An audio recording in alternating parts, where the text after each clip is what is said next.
President Wakai would thoroughly investigate this. Not only how much do we need to fix it, what is the root cause of this? How can we stop this? Should the lawmakers go back to their various counties and have their offices there, and then because all of them got car anyway, and drive to Monrovia when there's a need, or maybe they can even have a Zoom meeting conference call.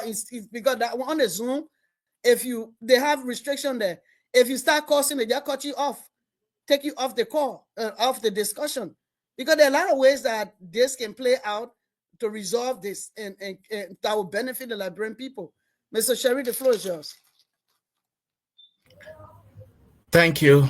I follow closely when the other distinguished panelists were talking. Mrs. Kane was saying that she's not sure that this investigation, the outcome will be out. They are not going to do it. Well, I hope that the investigation goes on and the result should be brought. And whoever responsible for this act should be dealt with according to the law. But if that doesn't happen, I'm afraid the confidence, the public trust, this may jeopardize the government. You cannot have a country where the citizens cannot trust you. If the government wants the citizens to build the trust and confidence in her, and I think she is under constitutional obligation to thoroughly investigate this incident and make sure that a comprehensive report should be brought to the citizens in order to rebuild the trust and confidence. I follow when we're talking about they've just gone immediately brought out an estimate budget for the renovation.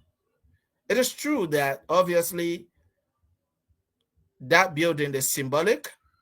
It embodies a lot that we'll have to have that as a heritage. But immediately this happened, he brought out a budget for this. That does not only bring suspicion, but it signifies in the minds of citizens greed, selfishness, corruption. This is what it brought to the minds of the citizens. If you are to check in the budget, the national budget that have just been passed, things that need to be prioritized are not prioritized. Look at the social welfare policy, for example. You want to attract investors into your country. How do you do this? You have a lot of disadvantaged young people on the street. Go to Broad Street. Even 20th Street, just be around these SKD Boulevard. You see people jogging, people telephone, ladies' bags. On the street, they are on a motorcycle. The proliferation of substance abuse and drug addiction. There is we don't have any well-equipped rehabilitation centers for disadvantaged youth.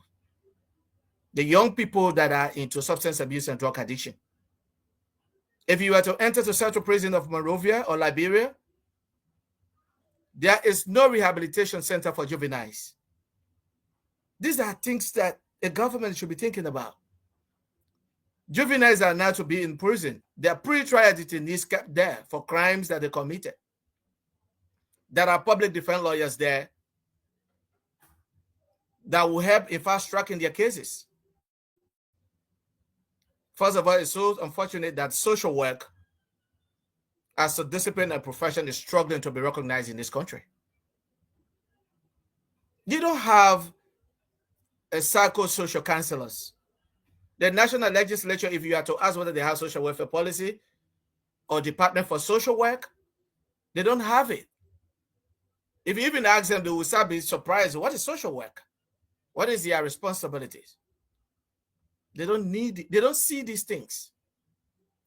Now, let's say, for example, you see an investor who comes from the United States to Liberia. They are in their hotels in the evening. They want to drive down to observe the streets of Monrovia. An investor would just see a blind begging, and they see this other disadvantaged youth come and just hit their friend and take the phone from there and run away. What do you think will come to the minds of the investor? They'll say, but this country is too poor. There are criminals here. I mean, I can't do my investment here. The next day they'll jump back. What do you do to cut down these things? How can this be avoided? Construct a rehabilitation center, renowned one. Let the young people be there. Rehabilitate them. Provide a reintegration center for them. Provide a skill, institution, trade. So when they get back to the society, they are not going to be harmed. They're going to be societal materials. They become a trade people. Now they're able to put food on the table. When the juvenile leave the prison, because in that prison itself is not safe for them.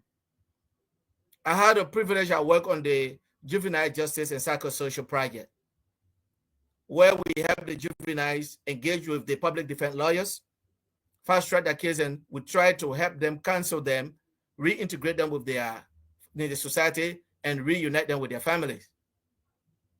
So what a mechanism you're putting in place for these people when they get back, they are not coming back to the. That's the responsibility of the government. What this Ministry of Justice is doing in this line. Sadly, they're not even hiring people with their expertise, with the profession. By the way, the National Association of Social Workers of Liberia had their 5th convention yesterday.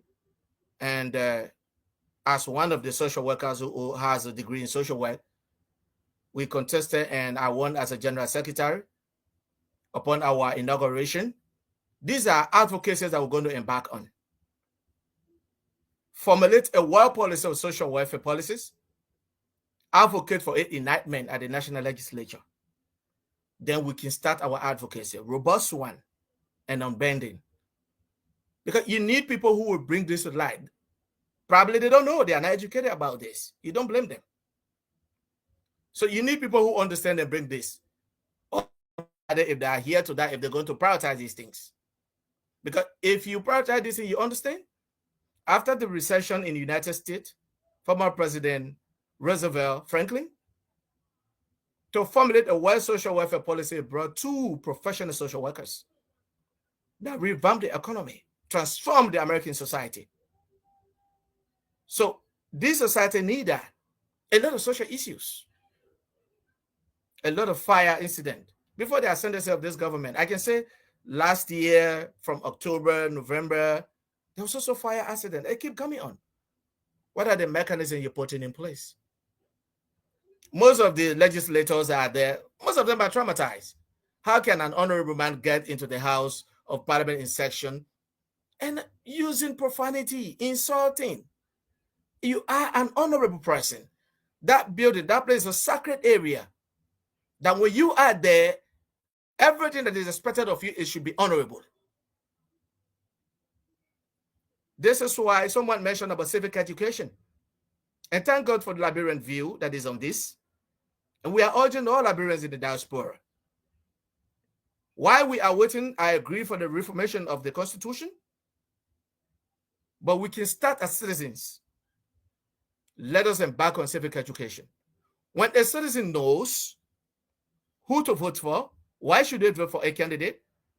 And if promises made were not met, were not delivered, how can you impeach these people? When the consciousness come in, you will see changes. Like Madam Lucy said, we don't have to wait. If we are only waiting for them to change, the change will never come. But we ourselves, some of us who have the privilege to live in Liberia, let us focus on the Liberian society and the young people who are dedicating their time to the services. Let's provide civic education.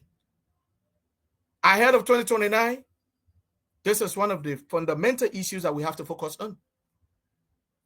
Engage on disadvantaged youth, educate them. Let's try to rehabilitate them, reintegrate them so that they can make a sound decision. It is so sad, last election, you see a political party taking advantage of these young people. They go to register them. They don't even know what they are voting for. Insofar, you just giving them like $5 or $20. Register all of them, take their ID card on the day of voting. You come, you give them the card, vote this, and I'll give you the, and they will do it. So How will you compare a man who is mentally disturbed to a man who have a sound mind to have the same right to make a decision in leader? It's so pathetic. The illiterate rate in this country is high. The literacy is very high. These are fundamental issues. Are you prioritizing education? How scholarships are given? Are we promoting academic excellence? Look at the health care, the health system of Liberia. These are areas that need to be prioritized. Like you mentioned of the road condition, our road networks. So issues are enormous.